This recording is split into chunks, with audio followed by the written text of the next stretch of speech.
বিজলি Mahadev temple তো দর্শন করে দিলাম। এবার এইখানে ট্রেকিং করে এবার যারা ধরো স্পিরিচুয়াল নয়, ঠিক আছে, মানে তাদের জন্য এটা একটা খুব ভালো জায়গা, ইটিনারিতে অ্যাড করা উচিত অবশ্যই, কারণ এখান থেকে যেই ভিউটা আসে 360 ডিগ্রি অসাধারণ, সেটা দেখাই চলো। এই যে টেম্পলটা এখানে ছিল, অ্যান্ড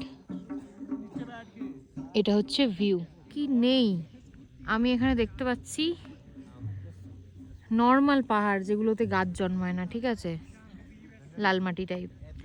দেখতে পাচ্ছি সবুজে ঘেরা পাহাড়, দেখতে পাচ্ছি বরফে ঢাকা পাহাড়। আর বলে দিই এখানে কি করে আসবে বিজলি মহাদেব টেম্পল। এটা হচ্ছে গিয়ে ভুন্তারের একটা ভিলেজ, কড ভিলেজের একদম একটা মাউন্টেনের টপে বিজলি মহাদেব আছে। আই গেস গুগল করে নিলে তোমাদের বেশি সুবিধা হবে। তো যেই ড্রাইভারই তোমাদের আসবে তোমাদের সাথে হিমাচল ঘোরাতে, তাকে বললেই মোটামুটি সবাই জানে এখানে বিজলি মহাদেবের টেম্পল কোথায়। তো আসলে ভালো তো লাগবেই একবার।